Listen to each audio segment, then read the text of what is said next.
1991 में आई return to the Blue Lagoon sequel है 1980 में आई द ब्लू लेगून की, जिसे मैं पहले ही एक्सप्लेन कर चुका हूँ। अगर आपने वो वीडियो नहीं देखी तो पहले वो वीडियो देख लीजिए, तभी आपको इसकी स्टोरी समझ में आएगी। ब्लू लेगून सीरीज में ये हमारा दूसरा पार्ट है। तो मूवी की स्टार्टिंग में हम देखते हैं कि रिचर्ड और एमलिन की नाव को एक जहाज द्वारा खोज लिया जाता है, जहाँ एक आदमी कहता है कि वो सो रहे हैं, पर इसका मतलब ये भी हो सकता है कि वो मर चुके हैं। पर उस नाव में से उस बच्चे को सही सलामत बचा लिया जाता है, जिसे उस जहाज में सफर कर रही सारा गले लगा लेती है। सारा एक विधवा है और उसकी खुद की एक बेटी है जिसका नाम है लिली। पर अफसोस रिचर्ड और एमलिन मर चुके थे और जहाज के कैप्टन और क्रू उन दोनों का फ्यूनरल समंदर में कर देते हैं। अब उस जहाज पर प्लेग रोग फैल गया था और ये समय चल रहा था 1897। ये वही समय था जब प्लेग रोग का तीसरा दौर चल रहा था। उन दिनों प्लेग रोग को बहुत खतरनाक माना जाता था, जिसे ब्लैक डेथ भी कहा जाता था। तो इस वजह से जहाज के कैप्टन और क्रू फैसला करते हैं कि सारा को 2 बच्चे के साथ समुद्र में एक नाव पर छोड़ दिया जाए, इस उम्मीद में कि उन्हें कोई जहाज बचा लेगा या फिर वो कोई आइलैंड तक पहुंच जाए, क्योंकि इस जहाज पर तो उनका प्लेग से मरना तय था।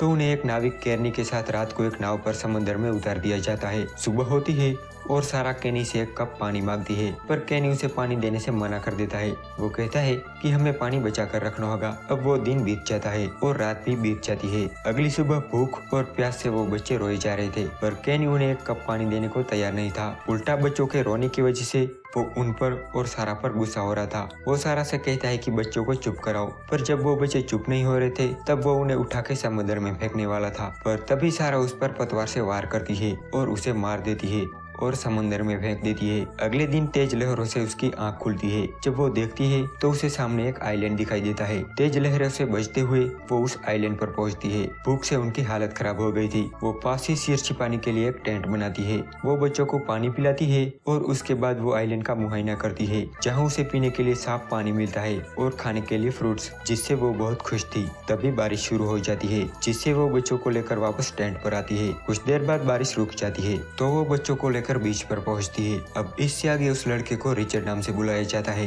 तो हम भी उसे रिचर्ड ही कहेंगे। तो रिचर्ड सारा को एक घर की तरफ इशारा करता है, जो कि उनके पेरेंट्स यानी कि रिचर्ड और एमलिन का ही घर था, और ये वही आइलैंड था जिस पर सारा पहुंची थी। रिचर्ड दौड़ के घर में जाता है और अपनी मॉम को ढूंढने लगता है, पर वो उसे कहीं नहीं दिखती, जिससे रिचर्ड रोने लगता है। तब सारा कहती है कि मैं ही तुम्हारी मॉम हूँ। उस घर में सारी चीजें वैसे ही पड़ी थी जैसे वो छोड़ के गए थे। अब सारा रिचर्ड और लिली के साथ उस घर में रहने लगी। एक रात जब वो बच्चों को सुला रही थी तब उसे ड्रम बजने की आवाज सुनाई देती है। जब वो बाहर निकल कर देखती है तो उसे कई सारी नौकाएं दिखती है। अब लिली और रिचर्ड उस आइलैंड पर बड़े हो रहे थे, वो नई नई चीजें सीख रहे थे। एक रात फिर से सारा को वो आवाज सुनाई देती है और उस घर में पड़े एक कागज से उसे पता चलता है कि हर 3 महीने में पूर्णिमा की रात को उस आइलैंड पर कोई आता था, तो वो तुरंत रोशनी बुझा के बच्चों को सुला देती है। ऐसे ही 8 साल बीत जाते हैं। अब रिचर्ड 10 साल का हो गया था, तो वहीं लिली 8 साल की। वो दोनों पूरा दिन एक साथ खेला करते थे। अब सारा उन बच्चों को लाइफ से रिलेटेड बातें बताती है। वो बताती है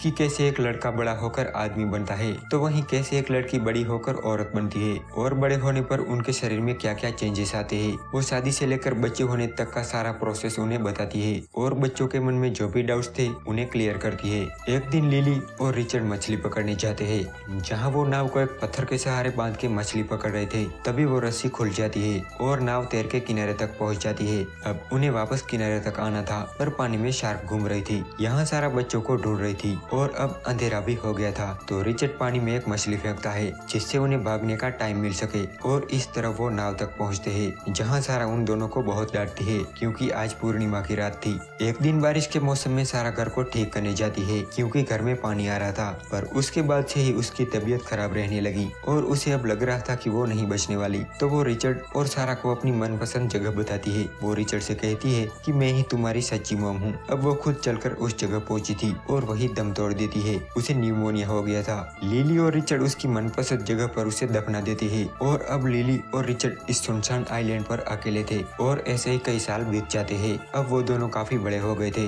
एक दिन रिचर्ड लिली को ईस्टर एग हंट के लिए चैलेंज करता है। एग हंट एक तरह का खेल होता है जिसमें उन्हीं के द्वारा छुपाए गए अंडों को ढूंढना होता है। पहले तो लिली मना कर देती है, पर बाद में वो मान जाती है। रिचर्ड कहता है कि जो सबसे ज्यादा अंडे इकट्ठा करेगा उसे प्राइज मिलेगी। लिली कहती है कि कैसी प्राइज? तो रिचर्ड कहता है कि वो कुछ भी हो सकता है। अब वो गेम स्टार्ट करते हैं जिसमें लिली विनर रहती है। वो अपना प्राइज मांगती है, तो रिचर्ड समंदर में गोता लगाकर एक शिप ढूंढ के लाता है और उसमें से मोती निकाल के लिली को देता है। अब रिचर्ड और लिली को अपने बारे में स्ट्रेंज थॉट्स आ रहे थे। वो एक दूसरे की तरफ अट्रैक्ट हो रहे थे। लिली अपनी बॉडी में आए चेंजेस की वजह से वो उसे नोटिस करती है, तो वहीं रिचर्ड भी लिली को चुप चुप के देखा करता था। रिचर्ड हमेशा बीच से थोड़ी आगे मछली पकड़ने जाता था, जहाँ वो कई बार शार्क को चकमा देके वहाँ से भाग जाता था। उसकी इस हरकत के लिए लिली भी उसे डांटती है, तो रिचर्ड उसका मजाक उड़ाता है। वो कहता है कि तुम तो अपने आप को टच करती हो। लिली कहती है कि मैं ऐसा नहीं करती, तो रिचर्ड कहता है कि मैंने तुम्हें देखा था। लिली कहती है कि वो तो मैं बस अपनी बॉडी में आए चेंजेस को देख रही थी, पर तुम्हें मुझे इस तरह से नहीं देखना चाहिए। रिचर्ड कहता है कि क्यों ना देखूं,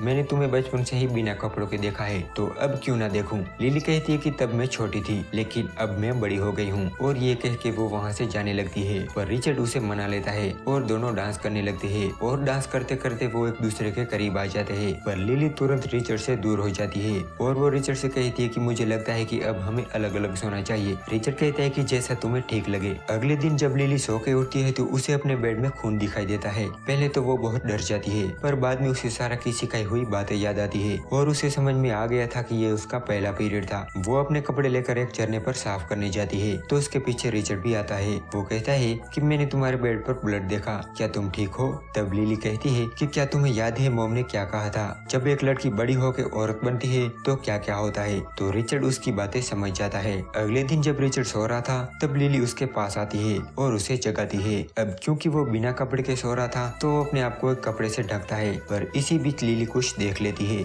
और रिचर्ड से सवाल करने लगती है कि ये क्या है। वो उस पर हंसती है और उसका मजाक उड़ाती है। तब रिचर्ड गुस्सा होकर वहाँ से चला जाता है। लिली कंफ्यूज होकर अपनी मॉम की कब्र पे आती है और उनसे बात करने लगती है। तब रिचर्ड भी उसके पीछे आता है, तो लिली उसे वहाँ से चले जाने को कहती है। इस वजह से रिचर्ड गुस्सा होकर वहाँ से चला जाता है।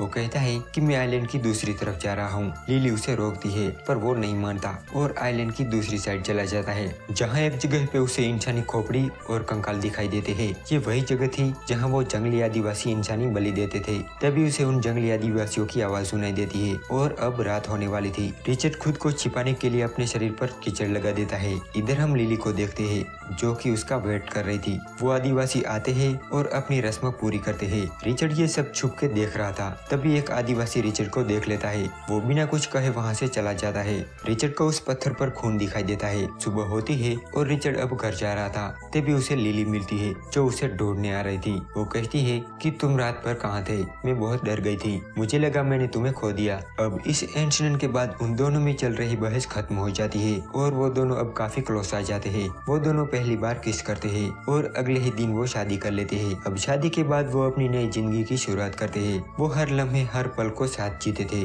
और ऐसे ही वो अपनी मेरी लाइफ जी रहे थे, जिसमें बेइंतहा प्यार था, नया एहसास था। और ऐसे ही कई दिन बीत जाते हैं। एक दिन उन्हें समंदर में एक जहाज दिखता है और वो तुरंत सिग्नल देने के लिए लकड़ियां जलाने के लिए जाते हैं, पर वो देखते हैं कि वो लोग यहीं आ रहे थे। उनके साथ एक लड़की भी थी और उनके पास एक राइफल भी थी। तो रिचर्ड और लिली उनसे मिलते हैं और उनका वेलकम करते हैं। वो कैप्टन जैकब थे और उनके साथ उनकी बिगड़ी हुई बेटी भी थी। वो यहाँ साफ और ताजे पानी के लिए आए थे। रिचर्ड और लिली के कपड़े देख के उन्हें बहुत अजीब लगता है। सिल्विया को लगता है कि वो दोनों भाई बहन है, पर लिली कहती है कि हम हस्बैंड वाइफ है। ये सुन के सिल्विया चौंक जाती है। लिली कहती है कि 6 साल पहले उसकी मॉम की डेथ हो गई। वो यहाँ कब से है ये उन्हें नहीं पता, बस वो हर महीने की पूर्णिमा को गिनते हैं। रात को लिली और रिचर्ड उन लोगों को डिनर करवाते हैं। कैप्टन जैकब को उनका खाना बहुत पसंद आता है। रिचर्ड उन्हें अपने साथ वापस ले जाने को कहता है। सुबह जैकब उन दोनों को नए कपड़े और जूते देते हैं। इसी बीच सिल्विया रिचर्ड को पसंद करने लगी थी। वो उसे नोटिस कर रही थी। रिचर्ड उन्हें वो वाटरफॉल दिखाता है जहाँ साफ पानी मौजूद था, तो वो लोग पानी भर रहे थे। पर रिचर्ड और लिली को ऐसे कपड़े पहनने की आदत नहीं थी, तो वो कपड़े उतारकर पानी में कूद जाते हैं। सिल्विया अब किसी तरह लिली को उसके रास्ते से हटा के रिचर्ड को हासिल करना चाहती थी।